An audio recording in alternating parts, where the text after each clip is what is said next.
ലോകകപ്പ് ആവേശത്തിനിടയിൽ ICCയുടെ pre seeding of ഫോർമാറ്റിനെതിരെ കടുത്ത വിമർശനം. ഗ്രൂപ്പ് ഘട്ടത്തിൽ പോയിന്റ് ടേബിളിൽ ഒന്നാമതെത്തിയ ടീമുകളെല്ലാം ഒരേ ഗ്രൂപ്പിലാകും ഏറ്റുമുട്ടുക. ഇതാണ് ക്രിക്കറ്റ് ആരാധകരെ ചൊടിപ്പിച്ചിരിക്കുന്നത്. ഇന്ത്യ, ദക്ഷിണാഫ്രിക്ക, വെസ്റ്റ് ഇൻഡീസ്, സിംബാബ്വെ സൂപ്പർ 8-ലെ ആദ്യ ഗ്രൂപ്പിലുള്ള 4 ടീമുകളും ഗ്രൂപ്പ് ഘട്ടത്തിൽ ഒന്നാമതെത്തിയവർ. എന്നാൽ ഇതിൽ 2 ടീമുകൾ സെമി കാണാതെ പുറത്താകും. ഗ്രൂപ്പ് 2-ലാവട്ടെ ഗ്രൂപ്പ് ഘട്ടത്തിൽ 2ാം സ്ഥാനക്കാരെ എത്തിയ പാകിസ്ഥാൻ, ന്യൂസിലൻഡ്, ഇംഗ്ലണ്ട്, ശ്രീലങ്ക ടീമുകളാണ് മാറ്റുരയ്ക്കുക. ഗ്രൂപ്പ് ഘട്ടത്തിൽ ഒന്നാമതെത്തിയ 4 ടീമുകൾ ഒരേ ഗ്രൂപ്പിൽ വന്നതിനെതിരെയാണ് നിലവിൽ വിമർശനമുയർന്നത്. ഒന്നാമതെത്തിയതിന് പ്രത്യേകിച്ച് യാതൊരുവിധ പരിഗണനയും ടീമുകൾക്ക് ലഭിച്ചില്ലെന്ന് മാത്രമല്ല, അവസാന മത്സരങ്ങളുടെ ആവേശം ചോർന്നതും ICCയുടെ പ്രീസീഡിംഗ് ഫോർമാറ്റ് മൂലമാണെന്ന വിമർശനം ശക്തമാണ്.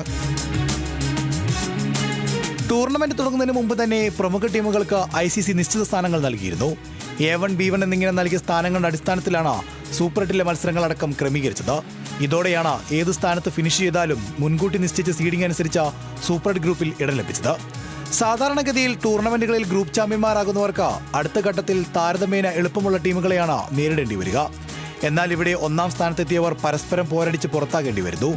ഇത് ഗ്രൂപ്പ് ഘട്ടത്തിൽ ഒന്നാമതെത്താൻ ടീമുകൾ നടത്തുന്ന കഠിനാധ്വാനത്തിന് യാതൊരു വിലയും നൽകുന്നില്ലെന്നാണ് മുൻ താരങ്ങളും ആരോപിക്കുന്നത്. പുതിയ ഫോർമാറ്റ് മൂലം സഹ ആതിഥേയരായ ശ്രീലങ്ക സെമിയിലെത്തിയാൽ ഇന്ത്യയിലേക്ക് യാത്ര ചെയ്യേണ്ടി വരും.